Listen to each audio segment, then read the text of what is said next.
Welcome to Positive Talk with Kevin McDonald. Hey, that's me. Hi, and welcome to Positive Talk. Our show features the best positive stories and people from around the globe as we endeavor to answer the universal question of why am I here and what is my purpose? Understanding that can change everything, and knowing your greatness is fundamental to living your best life. So join us right now as together we work to create the adventure of our lifetime.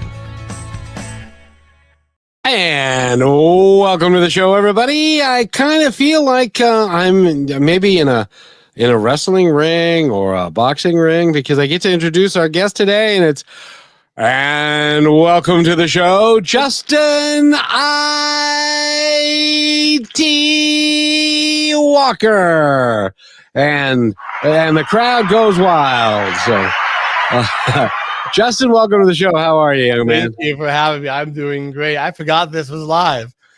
Well, I'm alive, at least so far. We'll see how the show ends, but as long as I'm still alive, we do this, and we do it on YouTube and all that kind of stuff. But I wanted to focus on you today because you've got quite a story. Me? Of course. Yes, I do. Yes, you really do. And there's some parts of it that I'm really interested to get to with you. But tell us a little bit about yourself and a little bit about your story. Yeah, so I'm a human being. I come from planet Earth, so I've been told. Yes, what if you watch Superman, you know that's kind of rare these days. That is true. Touche. Let's see, how far back should I go? I mean, well, let's go back to back through the mists of time, prior to the incarceration, prior to the problems, prior to the drugs and alcohol problems. With all that, you started out as a kid, and oh, by the way, he had a horrific childhood caused by parents and others and stuff. So, quite frankly, we could talk about the whole thing, and it's going to take a while. Woo! Oh, we got that much time. I know I sure don't. Woo! Well, congratulations on making it through all of that and becoming the professional man that you are today. Thank you. It's been a long journey. It's been quite an interesting origin story as well. It really is. Now, one of the things that I'm really interested in is, because I'm just that kind of guy, is you had what people would describe as an NDE, or a near-death experience, which may have been he looked at me like, what in the hell is he talking about? ND what? But I just wanted you to kind of explain what that was, if you would.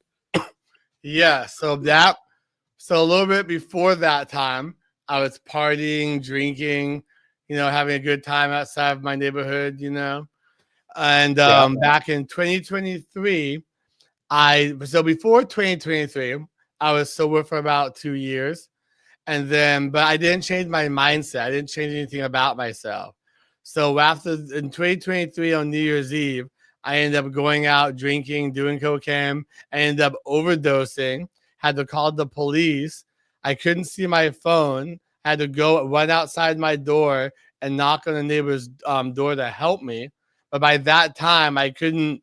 So I guess when you're overdosing, a lot of things kind of shut down. And so I knocked on their door. I couldn't see them or know they opened the door, but I heard something. So I remember putting my phone down, and then after that, I blacked out. And from what I've been told and what I remember from the overdose, I fell down the stairs on my apartment complex, got a brain bleed, woke up kicking all weirdly. I fell down the stairs. I hurt my back, my neck, my knee. Like, it was crazy. Like, I didn't know where I was. But then I found out that I ended up overdosing in the ambulance. And that's what the nurses told me later when I came to. Amazing nurses in Newport Beach, by the way. Amazing human beings. They really took care of me. Well, that's cool. Yeah. So you, it was New Year's Eve. I haven't drank for 2 years. I'm going to have myself a good time. But Mhm. it turned out not to be such a great time after all. No, it was an eye-opening experience for me because, like you called it earlier, the near-death experience.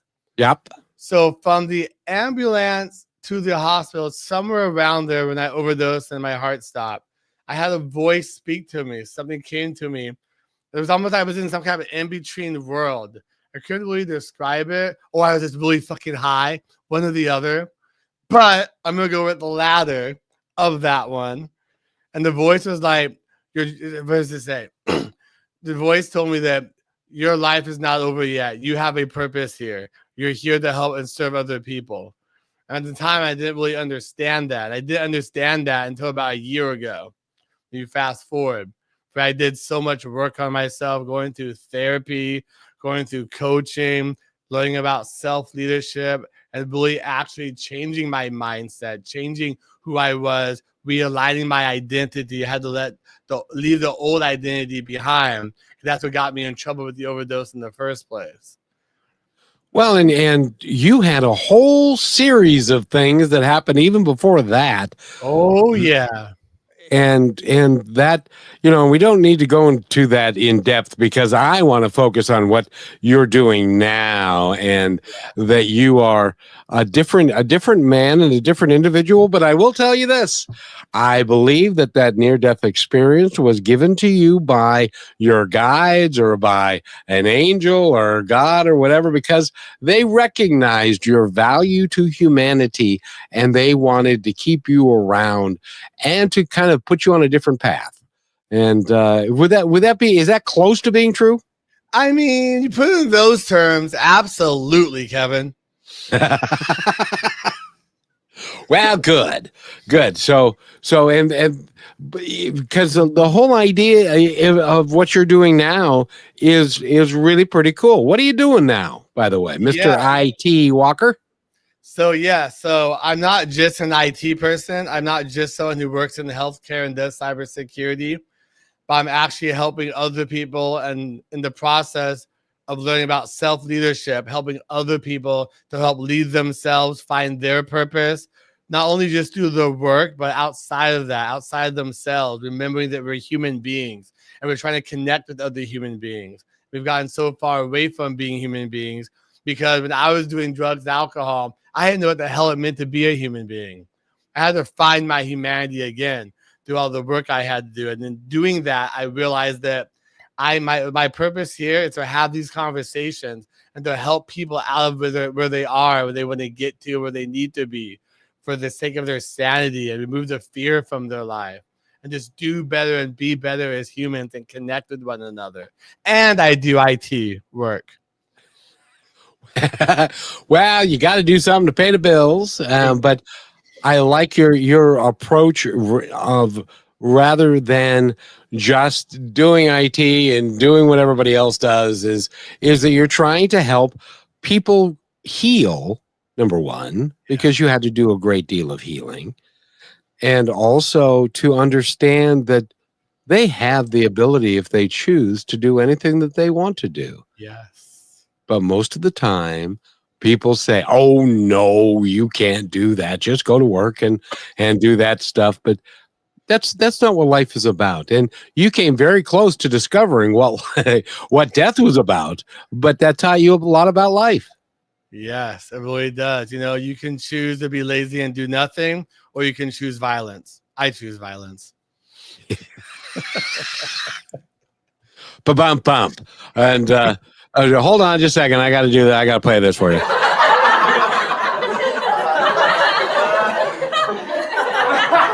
I need that in my life. Thank you. Justin is a funny guy, and but you don't choose violence. You choose No. to help people. And now, deep down inside you, were you always a man of service, or did you acquire that along the way because of your experiences? So I was, but I didn't know how far I went down the rabbit hole. I didn't understand it. I had no clarity on it. I didn't know what that feeling of empath and helping other people was.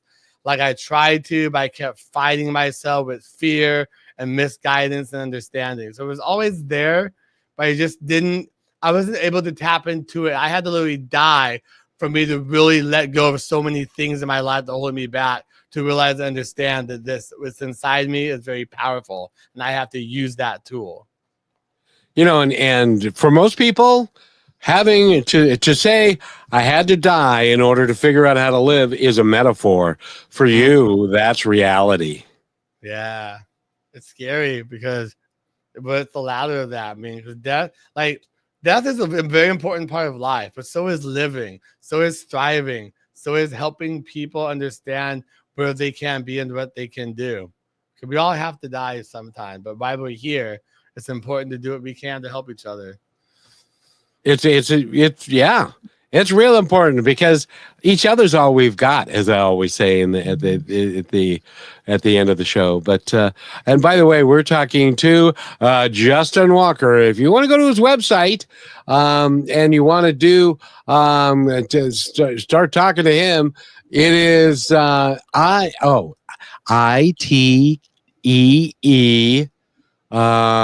cmd.net. Is that right?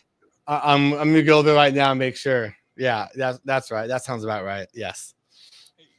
And so that's because you're in the medical field. I just now put two and two together. I'm so smart.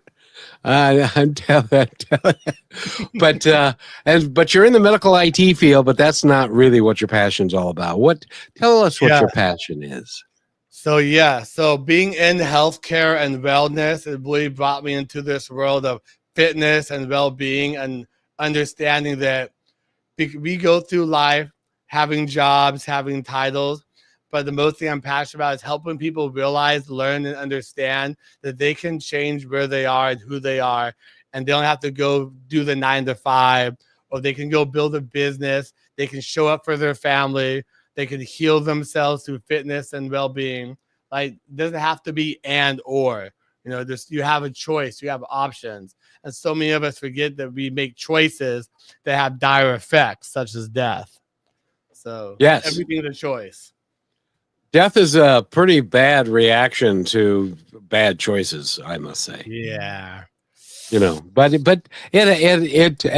you were right. At one point, it's going to happen to all of us. But my position on that is, when that day comes for me, I want to be able to say that I left a legacy and I did the absolute best I could every day that I could to be the best human that I could, and to be kind and considerate and to take care of anybody that I can. And that's a pretty good ideal, isn't it? Yes, I believe so.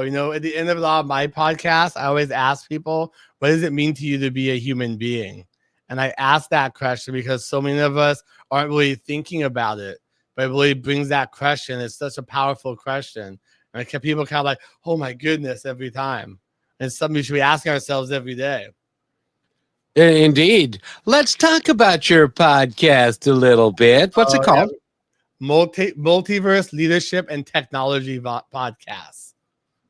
Multiverse leadership. That's a conflict in terms, isn't it? It's leadership in a multiverse, and which is kind of a metaphysical term, isn't it? Yeah. So I got that because people as human beings and leadership are very multidimensional. It's not a one size fits all. It's really constructing it to the person. So that's why I kind of came up with that name. And because I also like the multiverse and quantum physics and watching DC Comics stuff also. Yes. Do you know who Greg Braden is? I know the name. Yeah, he is a quantum physics guy. And I interviewed him in 2003. Yeah, 2003. And I said, and welcome to the show, Greg Braden. I want you to tell us everything that you do. It's the last thing that I understood of anything that he said for the entire rest of the show, except when he said goodbye. So Well, that quantum physics is a way of thinking. You have to have a different mindset to understand a lot of those concepts. You do, and I'm working to acquire that mindset. And by the way, we're talking to Justin ITee, and it's not just IT, it's ITEE. So it's ITee Walker, and we need to take our first break, and we're going to talk about the white wolf. Would you like to talk about the white wolf, Justin? Well, listen to this. You became a real estate agent for freedom, success, and real momentum. So why are you still stuck waiting for closings to save you? I'm Ophir Adar, founder of Real Momentum, and I help agents like you become seven-figure earners. My first client that I coached, brand new agent, made $250,000 back in 2006. What's the secret? You feed your white wolf. That's the part of you that's bold and unstoppable and a closer and able to build rapport quickly. So click Get Listings at Real Momentum and let's unleash your real estate potential. And welcome back to Positive Talk with Kevin McDonald. Rochelle's out sick today, darn the luck. And Justin ITee Walker is with us, and he is a techie guy. How good a techie are you? Well, let me tell you this, Kevin. I can plug it, unplug it, and plug it back in again. Pretty damn well. I have trouble with that. It's tough. It's a hard skill. I had to go to school for years to learn that one properly. But you're also a medical technician, is that right? No, so I work in healthcare doing cybersecurity and IT management. Oh, can we? Yeah. At what point can we talk about cybersecurity? Because I think it's going to be a big deal, don't you think? Yeah, we could talk about it. I'll try my best and give you my knowledge. Well, I'm sure you've got a lot of knowledge, but talk about IT cybersecurity. Is that so that you can keep the lights on and the machinery continuing to work and that nobody can hack into it, kind of thing? Is that what that is? No, there's a lot to it, actually. Like, I've been in this field for a while, and there's a lot of misconception with IT and cybersecurity.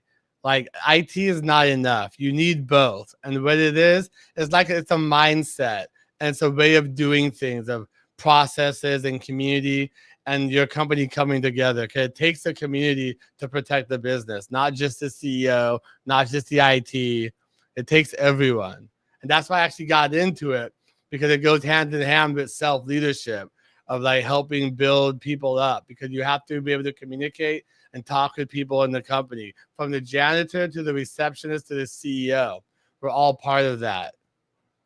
Gotcha. And so I suppose everybody that's got access to a computer has to be very aware of cybersecurity, because you open up the wrong email and you could kill the whole thing.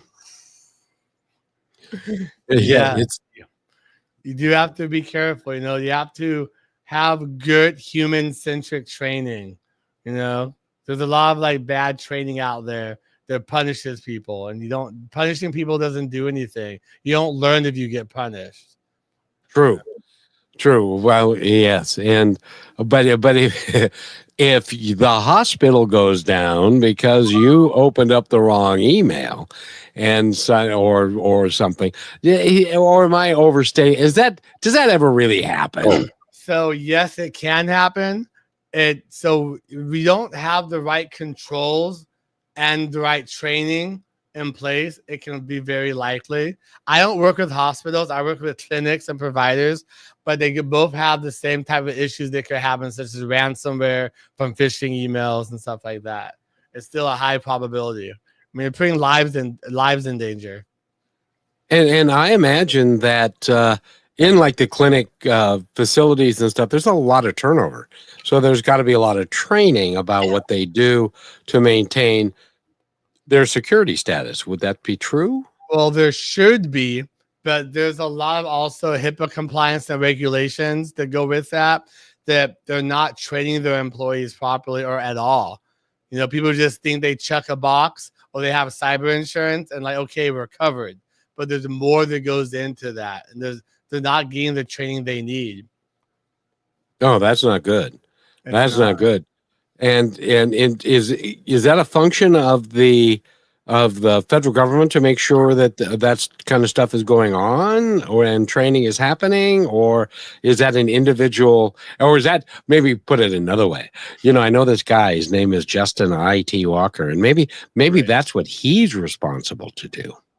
Yeah, so the HIPAA regulations and compliance are federally regulated, but the other part of that for the training and all that that's involved for the phishing, the hardening down the networks and the computers, that falls under your IT and cybersecurity insurance. Because if you don't have these things in place, your insurance isn't going to cover you.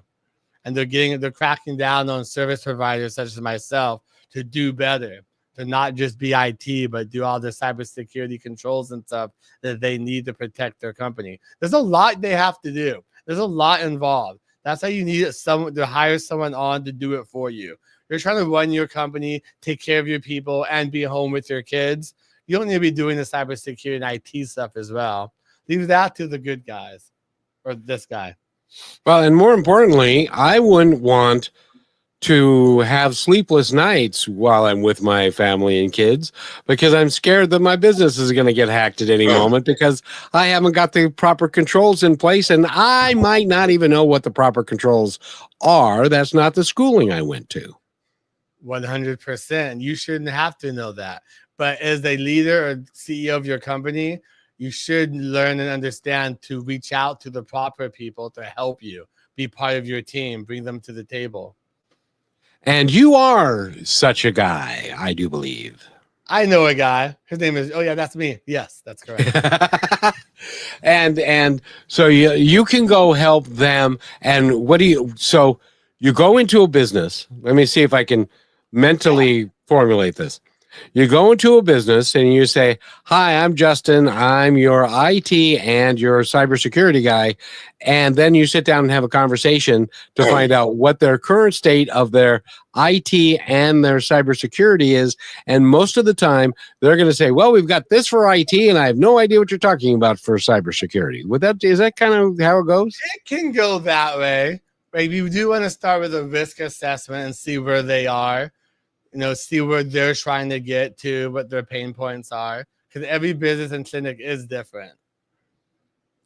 So what are some of the big things that if you are, well, and it just doesn't necessarily mean, now you're in the medical field, but cybersecurity needs to be everywhere, because you can get, your whole business can go down if you're not careful about all the pitfalls that are there. So what are some of the biggest things that you've seen? Well, also the term cybersecurity is thrown around a lot, but it's just a way of controls and access and how just to lock things down.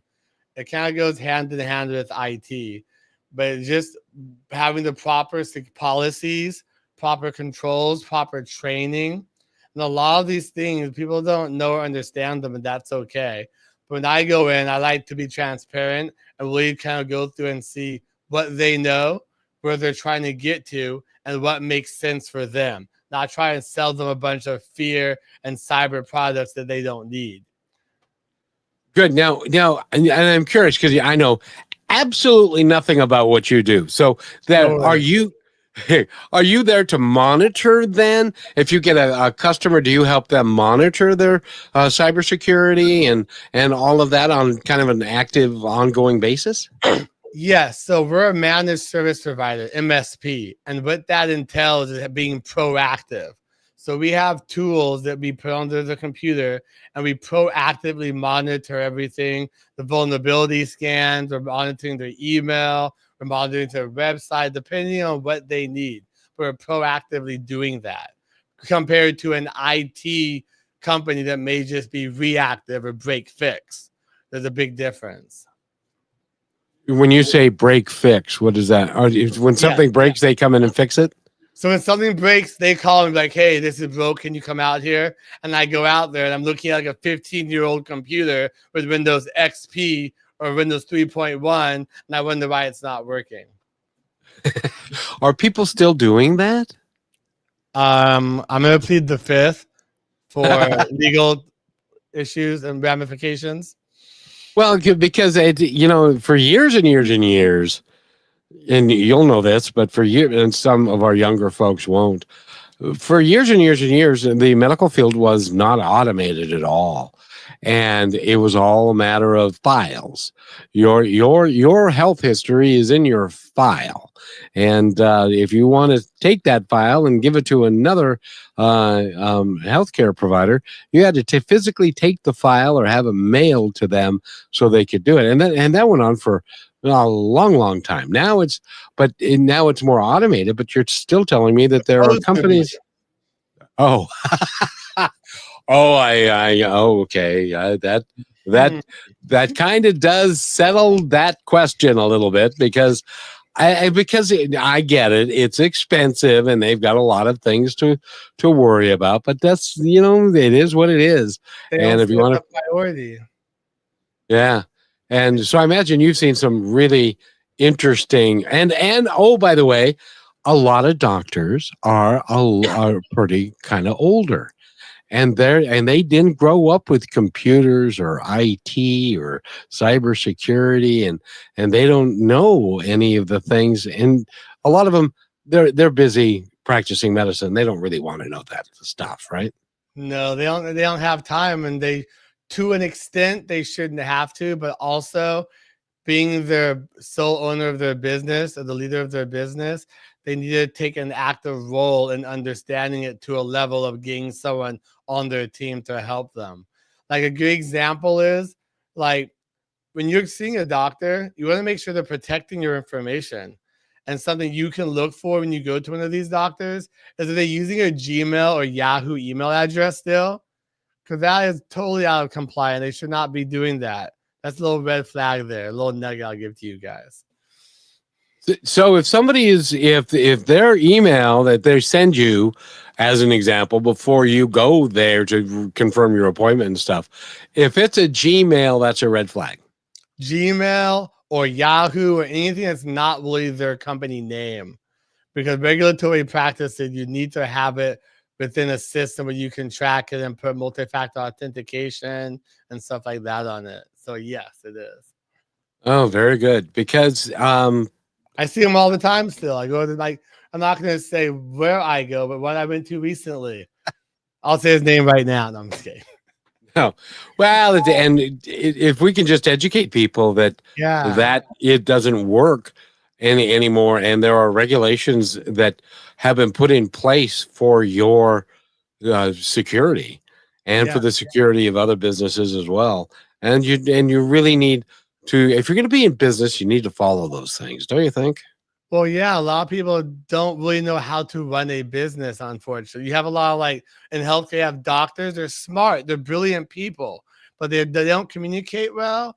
And then they were never trained how to run the business. They know one thing. They're taking care of their patients. They shouldn't have to know the other stuff, but they should have someone else come in to help them, like a strategic business partner. So sometimes the office manager, who may not even have necessarily a college education and is not really versed in that particular field, because turnover can be kind of high, they could be the one making these decisions. Is that fair? I have seen office managers take a really big role in that. Yes.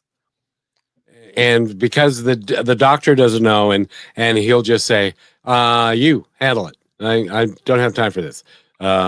You take care of that and handle it. And they may not have the expertise either. Yeah, it's very dangerous. That's why I'm in this field to help educate people, to relieve that fear and remove that fear from them. Because the more you know about something, the less you'll be fearful about it. But then also the more you know, the more you find out that you don't know. Which actually can be pretty handy. If you find out that you don't know a bunch of stuff, then that's probably a good idea to find somebody who knows a bunch of stuff about what it is that you don't know about. I hope so. Because that's the part about running a business a lot of people get wrong. If you don't know how to do it, but you have this inkling that, oh, this is something that should be done, reach out to a strategic business partner. Find someone to help you. You know? That makes perfect sense. By the way, we're talking with Justin ITee. I love the way that you do that with rather than just ITee. It's you're teeing it up like a golf club on or a golf ball on a tee. It's ITee Walker. And we need to take our halftime break. And when we come back, I want to talk about what he does when he's not saving the planet from our I know what I wanted to ask you. And that has to do with AI. How is AI affecting your business or the work that you do in any way, shape, or form? And it may be different today than it was yesterday, and it'll be different tomorrow than it is today. It's moving that fast. So I don't know how you keep up with it. We'll be right back with Justin ITee Walker. Stay with us, everybody. You're listening to Brushwood Media Network, the best in syndicated talk, news, and entertainment shows. As you go about your daily life, look closer. As you gather with family and friends who love and support you, look closer. There are youth right in your community who don't have the home, warmth, and healing you have. So look closer. Every year across America, a staggering 4.2 million youth are homeless or trafficked. And for 50 years, Covenant House has worked relentlessly to keep them safe and protected. Tonight, 2,000 young people will sleep safely in a Covenant House bed. And tomorrow, they will wake up surrounded by love. They get clean clothes, hot meals, medical care, and a safe place to sleep. 24 hours a day, 7 days a week. In sites across America to help them fulfill the great promise of their lives. So look closer at Covenant House. To help or get help, go to covenanthouse.org. And welcome back to Positive Talk. My name is Kevin McDonald, and Justin ITee Walker is with us. And I'm willing to bet that commercial kind of rings close to home because you had a really tough childhood growing up, and you were in a tough neighborhood, if you know what I mean, and you got beat up a lot, and there were all kinds of stuff. And is that true? It brings me back to the Fresh Prince of Bel-Air theme song. You know, playing basketball outside. How's it go? Outside of school, a couple of guys started making trouble in my neighborhood. Yeah. Nothing like that crazy though. So you've had a bunch of stuff go on, and then you had a moment in time where you died, and then you didn't, which is if you're gonna die, that's the best way to do it, is to then not die, don't you think? I mean, I can see that as a positive. Yes, I can see that. I concur. Okay, I'll go with that. Yeah, but then you became the man that you are today, and working to do the things that you're doing, and you're trying to take better care of yourself, better care of other people, and all that kind of stuff. Or I assume then, as you go about your daily... Hold on. I assume then that there are no more alcohol and cocaine-filled evenings for you. Would that be true? That is correct. So in regards to that, it took me a while to shift my identity and mindset from being sober, counting days, to complete over to filled with my purpose and what I need to do to help myself and to help others. So I know about going out and partying, another thing about doing drugs is that I'm focused now. And that's a whole process, isn't it? And sometimes it's not easy. It takes a lot of help, because what you were doing for 2 years, it's like 367, 368 and of your sobriety, and it's like 600, and then New Year's Eve came, and it's like, oh, screw it, I'm going out. Yeah, and So, but they call that a relapse, but in a lot of cases, it's just a continuation because you'd never changed the idea behind the behavior. Yes, I never understood how to realign my identity and what identity truly meant. So yeah, And that happens to a lot of us. That's why I don't know if you've noticed, but Justin, if you go to the grocery store and you go down and you look down the aisles and stuff, you'll see like liquor and wine and beer and 3 or 4, 5, maybe 6 aisles of that, of all of that. And it's not because they're wasting the space because nobody's buying it. A lot of people are buying it and they're using it on a regular basis and justifying it by saying, I need to relax. So I'm just going to have a bottle of wine, a glass of wine. A glass of wine. No, a bottle of wine. I can't decide. A couple of bottles, whatever. Yeah. And that's why some of us, I was talking to a guy, he said, I plan my inventory. And I said, what do you mean? And he said, well, if I think that there's a possibility that I'm going to run out before I'm done for the night, then I'll make sure that I go back to the store to get more. And I use the premise of, well, I'm just saving this for tomorrow. And for whatever reason, and does it ever get to tomorrow, Justin? Hell no, I'm back there 3 or 4 times probably. And that's the way it works. So congratulations, by the way, number 1, in your sobriety, and number 2, that you are actively working to do something positive with your life, and helping other people. And describe what you're doing on today to do that. Yeah, so I originally started my podcast as a way to drive business for my company. And then I realized when I started having these amazing, heartfelt, close conversations with people across the world, that something was happening not only to the shift inside of me and who I was becoming, but the ability to have these conversations and really connect with other human beings. It really brought back my humanity. And it made me shift to understand that this is more powerful than building my business alone. But to actually be able to have these conversations on podcasts and reach so many people and have these deep, intimate conversations that will help people drive their purpose and help them understand their gifts, which is so profound. So now I have the podcast. I'm doing that, talking to people. I go to some private groups and I talk with people. Eventually, I'm going to start speaking to places to talk to people, but I don't think I've gotten there yet. Or out of my limiting belief to get there quite yet about myself. But I'm working. And what is limiting your belief that you can do it? The fact that I haven't done it, so I don't know if I can do it. It's just my mind's like, it's going back and like, can you do this? Oh no, you've never done this. Who are you to say you can do this? You know, it's all that noise. By the way, that's your mom and dad talking. How dare you, son? No, you shut up. No, you can't do it. Yeah.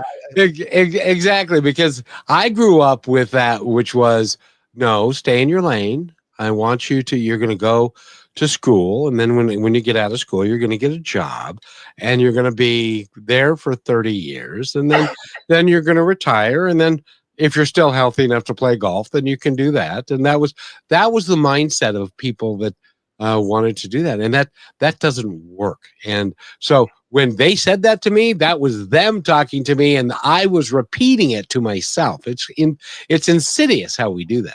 And you know what? It's not just mom and dad, because when we're born to go to work, we're taught to wake up, go to school so we can go to work so we can make money, come home and repeat that cycle. And that's all they're training us to do, is to stay these cogs in the wheel without ever meeting our potential, our purpose, or finding the creativity in our life that we need to remove ourselves from that and do things on our own. It's done that way on purpose. I would say, yes, I would submit to you that the people in charge that need people to work for them want us to be, and they pay us just enough to make us kind of happy, but not enough so that we can quit and save enough money to quit. and stuff. So we end up. So that I think you're right. I think it's depressing for a lot of us. We don't make it out of that depression. It becomes overwhelming, and it engulfs our entire lives. Our families are ruined. Our jobs suffer. We suffer. And it's really unfortunate. I had a high school friend that we lost touch for like 30 years. And when we reconnected again, it was always when he was half done with a bottle of Bacardi rum on a Friday night or something. And then he was lamenting his life and how his job, I hate my boss and I hate my job. It's no good, but I can't. And I said, so quit. I can't quit. Are you crazy? I got my. And so he had bought that hook, line, and sinker. So finally one day I said, listen, if you can't stand up and do what's right and do your passion and find something that you really enjoy, don't call me back. And when you do call me back, that's what I expect. Haven't heard from him yet. And that was 5 years ago. That's really hard for some people because it's not just about doing and finding their passion. Usually there's so much self-work and self-healing you have to do to even get to that point for some of us, because we're so far gone and so stuck in this cogwheel. It takes a lot of work, a lot of the work and the habit changing that we don't want to do, or that we're too afraid to do. Because someone made this point to me recently that when we go to work, we have our bosses holding us accountable. But if we become an entrepreneur, we have ourselves to hold us accountable. So that's a completely different change there. If you can't hold yourself accountable in your own life, it's really going to be hard to be an entrepreneur and hold yourself accountable. We're so used to someone else doing it and taking that power for us and from us. That is so true. And then we complain about them because they've taken our power, but we gave it to them. Exactly. It sounds crazy, but it is really deeply rooted into us, and it's sad. It's horrible because at the end of the day, and because I think we mentioned it earlier that and I don't know if you know this, but at one point we're going to die. How dare you, sir? Say good day. And at one point that's going to happen, and I don't want to be on that day going, gee whiz, I wish I could have done a lot better and a lot more, and I didn't do this and whatever it is. So I think that, and congratulations on what you're doing for people, because you're working to help people recognize that in themselves. And but that's hard to teach. That's hard to get somebody to do it. But when you have a podcast like you do, how many episodes do you have up now? I think I have posted about 45 or 50, but I have 15 I have not released, and quite a few on the calendar. Good for you. Good for you. It's important. It's important. And the name of the podcast again is Multiverse Leadership and Technology Podcast. We actually have two separate ones. So we have the leadership and mindset, and then we have the technology and cybersecurity. How many of these things are you doing a week? No comment, Kevin.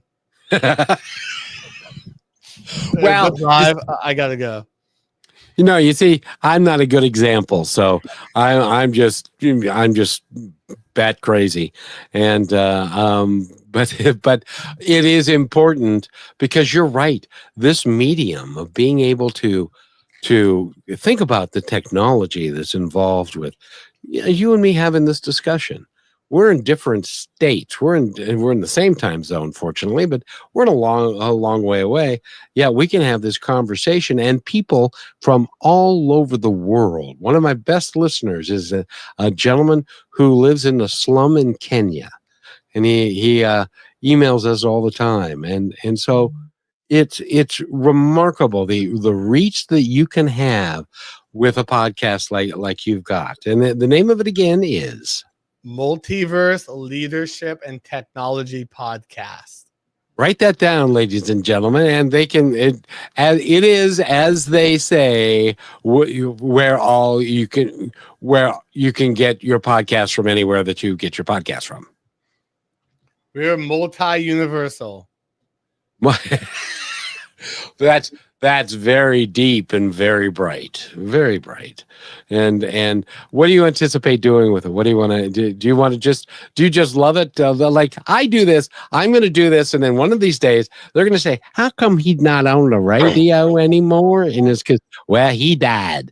And so, but we've got episodes that you can watch and that kind of thing. So, how long are you going to do this for?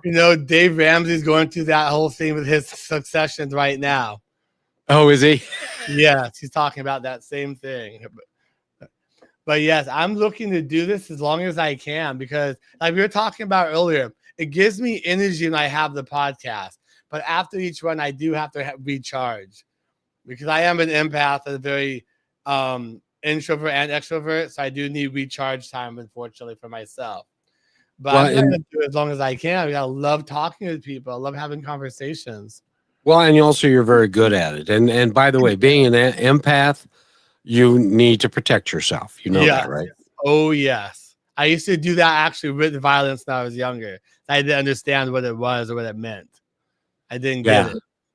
And now you do. And for those of you that are empathic, and what I mean by empathic, well, tell us when you're talking about being an empath, what does that mean to you? So there's different levels. It's based upon the sensitivity and understanding and connecting with other people. So, for example, if I meet someone in person, I usually get a good energy vibe and read off of them. And I kind of know what they're about based upon their body movements or how they're talking to me, what they're talking to me about. You're in touch with them. You're connected to them. You feel a very sense of connection, very strong with them. Yes. And but there are some folks that you don't, and they enter your space anyway, and those are the ones that, and they used to call them energy vampires, or energy negative nilly, or some of they're people, and so you need to protect your energy from them, and there are steps you can do to take care of that. When we come back from this break, and Justin, I love your opinion about this particular break because I created it myself, and it's what I strongly believe. So I'm gonna and he's take notes. He's going to take notes. That'd be awesome. So we'll be right back after this. The strength of staying kind from your friends at Positive Talk Radio. Kindness is not weakness. It takes real strength to stay kind in a world that often rewards anger, ego, and control. Being kind means choosing to act from your values, not your wounds. It means showing grace even when no one's watching. But kindness doesn't mean being passive. It doesn't mean letting people take advantage of your time, your energy, or your peace. You can be kind and still say no. You have a soft heart with firm boundaries. The strongest people I know are the ones who choose compassion without losing themselves. They've been hurt. They've been tested. And still, they choose to love and lead and to lift others anyway. Kindness is not about pleasing everybody. It's about honoring who you are and how you treat others, even when it's hard. So stay kind, stay human, and stay strong. And always remember this, be kind to one another because each other's all we've got. And welcome back to Positive Talk. And Justin, I gotta ask you, because I had somebody just the other day, I played that for him. He said, "You sure have a Pollyanna-ish a thing about you." Wow, I thought it was really nice. I enjoyed it because I'm on that journey because it's not easy being nice all the time. But you have to give yourself grace. You have to understand you're a human being. You're going to be angry. You're going to be in pain. You're going to be in fear. You're going to be loving. You're going to be kind. But you can't do them all the time. No, but what you can do is recognize that in yourself. Yes. And try and figure out. The coolest thing is to figure out, and when you get angry at something and what triggers you, okay, why did that trigger me? And figure out what that is so that then you can take the steps to find out, well, why that triggered you. And it may be something that happened 40 years ago. In my case, that if it would happen 40 years for you, it wouldn't even be born yet. But Like a but year you, old. You know? so Justin ITee Walker, and if you need cybersecurity, I'll just say this for you: if you need cybersecurity, and you can work with a guy who's got a really good sense of humor, he's got a really good self, he's very smart, and he could do a hell of a job for you, I would highly suggest that you go call Justin ITee Walker. Justin, how do you want them to call you? Yes. So they can how they reach out to me or call me? Like a number? Right. Not what they want to call, not what you want them to call you, but how can they reach out to you to talk to you about your services and their needs? Well, don't call Ghostbusters. Call me. So to reach out to me, you can visit me at JustinITee Walker.net. And that goes to my LinkedIn page and has my phone number, email, and I'm pretty responsive with talking with people. Also on the WhatsApp. If you have any issues or anything going on, just want to chat, I'm always down to talk with people. Yeah. And that's why you're a podcaster of note, because you like to talk to people too. Sometimes you just need emotional support. Yeah. That's why people call me at work the IT emotional support. I have people call me up just needing help with stuff, not even IT related. They just wanted to talk. That's why I came up with the IT part. Because I always be like, IT, we need you. I like that. And so you in your circles, then you're becoming known as a go-to guy who's a stand-up guy that they can call and they can talk to and work some of the issues. Because I don't know if you've noticed, but like we all have issues. Mine more than Reader's Digest. So and because we all have issues and we don't, I kind of believe that if we knew how to solve the issue, then we wouldn't have the issue. Is that right? that is true. Very true. So because we don't understand the issue, which is why we have the issue, sometimes we need somebody to talk to help you work through the issue so that you can understand it better, so that you can fix the issue. Boy, I need to take a nap now. And also, I'm not going to always have the answer. People will call me and be like, what do you mean you don't know how to do this? Well, who does? Yeah, and I don't have to. But I do have to have the skill to go find out, to do the work, and I will figure it out for you. So, and as long as they are an equal participant in that. Yes. Because you don't. Yeah, because you could come up with an answer and they'll say, "Oh no, I'm not going to do that. That's not because Did you try it. Did they do anything? No, they didn't. They didn't do a dang thing, and they are just sitting there going, "Oh, I'm just never mind," and stuff. So, Justin, I just so much. Oh my gosh, you have no idea. That does happen a lot. Oh, I'll bet it does. Because he's like, I have to breathe. You mean in order to get better, I have to do this and I have to understand that, and I don't think that's too much work. I don't want to go do that. Yes, Karen, you have to do the work with me also. You know what's the sad thing, Justin?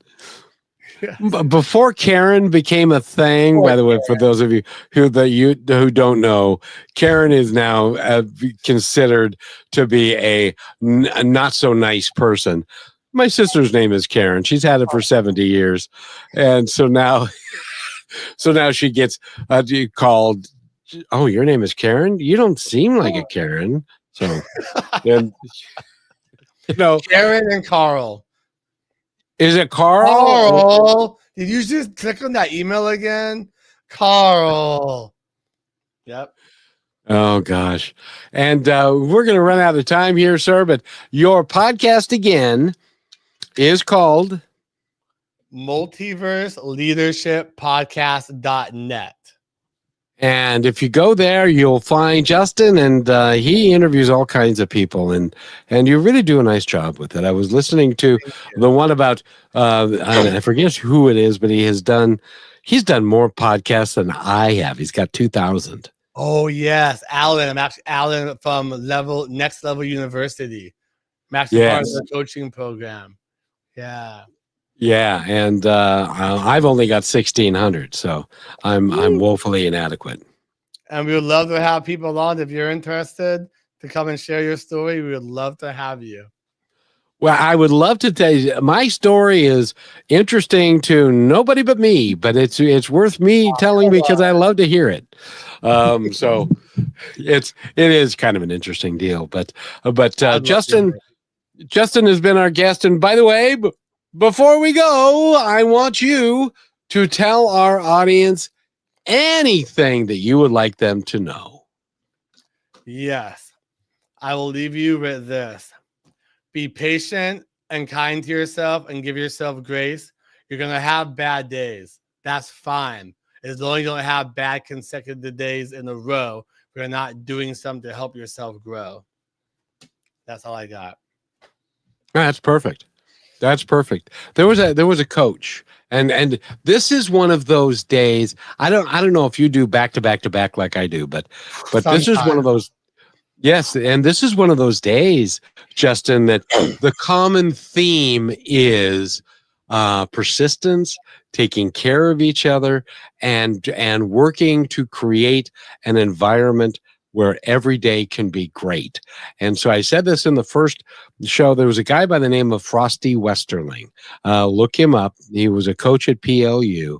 He was a football coach, and he did it for years and years. And he was a national champion. And he wrote a book, and the book was called "Make It a Great Day." And every day at practice, he would tell his players, "You have got the opportunity and the challenge and the choice of making each day great or not. No, you can't blame anybody else. You can't blame the doctor. You can't blame the coach. It's totally up to you. And so make it a great day or don't. But it's your choice, and accept that. You can't blame anybody for your choices. So make it a great day. Dang it.